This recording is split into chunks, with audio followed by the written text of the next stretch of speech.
हाँ तो मेरे प्यारे बच्चों,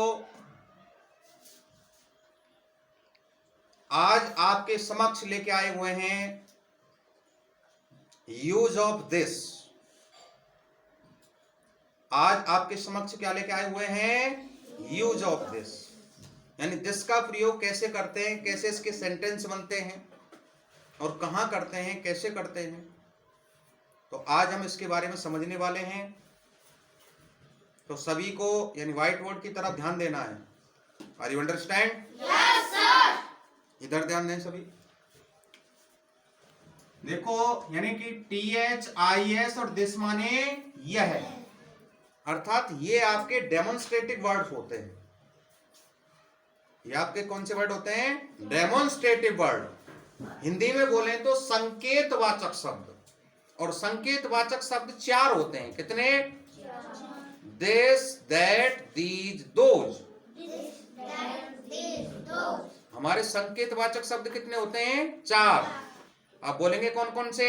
this, that, these, those. This, that, these, those. This, that, these, those. This, that. These, those. अगर कोई चीज एक है और पास में है तो वहां दिस का प्रयोग करेंगे, और कोई चीज एक है लेकिन दूर है तो वहां दैट का प्रयोग करेंगे। अगर कोई चीज एक से अधिक है और पास में है तो वहां दीज का प्रयोग करेंगे, और यदि कोई चीज एक से अधिक है और दूर है तो वहां पे हम यानी दोज का प्रयोग करेंगे। तो आज हम एक्सप्लेन कराने वाले हैं यूज ऑफ दिस, अर्थात जब कोई चीज एक हो और पास में हो तो ऐसी स्थिति में उसके जो सेंटेंस बनेंगे किस वर्ड से बनेंगे? दिस से बनेंगे। किससे? दिस से। तो इसमें हम यानी एक सेंटेंस के 4 सेंटेंस बनाना सिखाया है। जैसे पहले एसएस है, एसएस बोले तो सिंपल सेंटेंस, हिंदी में बोले तो साधारण वाक्य। और दूसरा है एनएस, इसको बोलते हैं नेगेटिव सेंटेंस, हिंदी में बोले तो नकारात्मक वाक्य। और तीसरा है आपका आईएस यानी इंटरोगेटिव सेंटेंस, हिंदी में बोले तो प्रश्नवाचक वाक्य। और चौथा है INS, interrogative negative sentence, Hindi में बोले तो प्रश्नवाचक नकारात्मक वाक्य।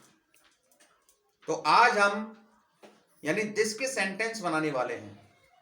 Are you understand? Yes sir. Look here all students. देखो, दिस का प्रयोग जब कोई चीज कहां हो, यानी जब कोई चीज कहां हो और कैसी हो? एक वचन। एक वचन का मतलब एक। जब कोई चीज एक हो और पास में हो तो उस स्थिति में हम किसका प्रयोग करेंगे? दिस का करेंगे। किसका? दिस का।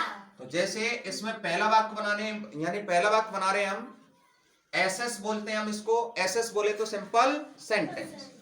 तो जैसे यह एक पुस्तक है, यह एक पुस्तक है। उसके बाद पूर्ण विराम। अब इसकी इंग्लिश बनानी है तो सबसे पहले यह की लानी है। किसकी? यानी यह का वर्ड लाना है। तो यह का यानी अंग्रेजी वर्ड क्या होता है? दिस। उसके बाद में है की लानी है। है की क्या होती है? एज। उसके बाद में लाना है ए या एन में से। परिस्थिति के अनुसार ए भी आ जाता है और एन भी आ जाता है, क्योंकि ए मीन्स भी एक और एन मीन्स भी एक। इसके लिए मैंने हल्का सा रूल बता रखा है आपको कि जिस शब्द के पहले अक्षर की आवाज, जिस शब्द के पहले अक्षर की ध्वनि अगर खां से लेके खां तक हो तो उस स्थिति में एक के लिए क्या लाएंगे? ए। तो जैसे यहाँ बुक आ रहा है, क्या आ रहा है? अब जैसे हम हिंदी यानी हिंदी में बुक लिखेंगे तो बुक में हिंदी का पहला कौन सा वर्ड बोल रहा है?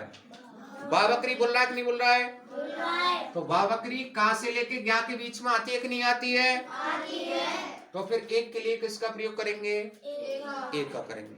Are you understand? Yes sir. तो इसको क्या कहेंगे? This is a book.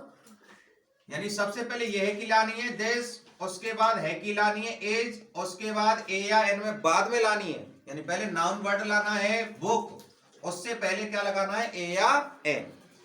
अगर जिस शब्द के पहले अक्षर की आवाज यानी का कबूतर से लेके गज्ञानी तक हो तो उस स्थिति में एक के लिए क्या लाते हैं, ए। इसलिए हम क्या ले आए यहाँ, ए। Are you understand? Yes, sir. इसको बोलेंगे दिस इज अ बुक। इसको क्या कहेंगे, दिस इज अ बुक। उसके बाद फुल स्टॉप। उसके बाद दूसरा आता है एनएस। इसको बोलते हैं नेगेटिव सेंटेंस यानी नकारात्मक वाक्य। इसमें ध्यान रखना है आपको, रट लेनी है चीज। एनएस में नॉट इज के बाद, एनएस में नॉट, इसके बाद, एनएस में नॉट, इसके बाद, एनएस में नॉट। इसके बाद, ऊपर वाला ही बात को उतार दो सेम, सिर्फ इज के बाद क्या लगा देना है। इसमें सिर्फ यही अंतर है कि और कुछ भी अंतर है, और कोई भी अंतर नहीं है। ऊपर वाला वाक्य और नीचे वाला वाक्य सेम है, सिर्फ इज के बाद क्या लगाना है हमको, not. Are you understand? Yes, sir.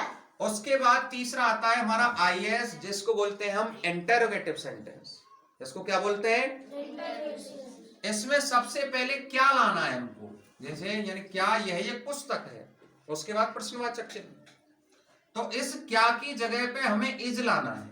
इस क्या की जगह पे क्या लाना है, अर्थात जो आपका पहला वाक्य है ना, ये इसमें से इज बाहर के निकाल यानी बाहर निकाल के रख दो, आईएस बन जाएगा।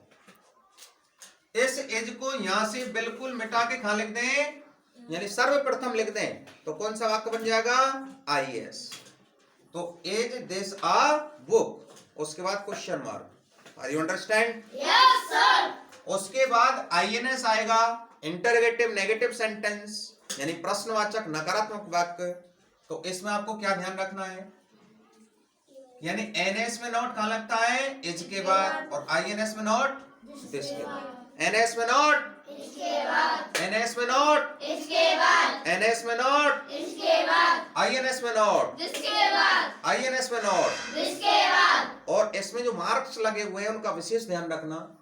जैसे एसएस का वाक्य हिंदी का हुआ या एनएस का हिंदी का हुआ, मतलब एसएस के और एनएस के हिंदी जो वाक्य होते हैं उनके अंत में पूर्ण विराम, उनके अंत में, और जो अंग्रेजी के एसएस के और एनएस के वाक्य होते हैं उनके अंत में फुल स्टॉप। उनके अंत में क्या लगाते हैं, और यानी बाकी के जो यानी आईएस और आईएनएस हैं, इनमें चाहे हिंदी का वाक्य हो चाहे अंग्रेजी का वाक्य हो, यानी दोनों प्रकार के वाक्यों में क्या लाना है आपको, क्वेश्चन मार्क अर्थात प्रश्नवाचक चिन्ह। Are you understand? Yes, sir. Are you understand? Yes, sir.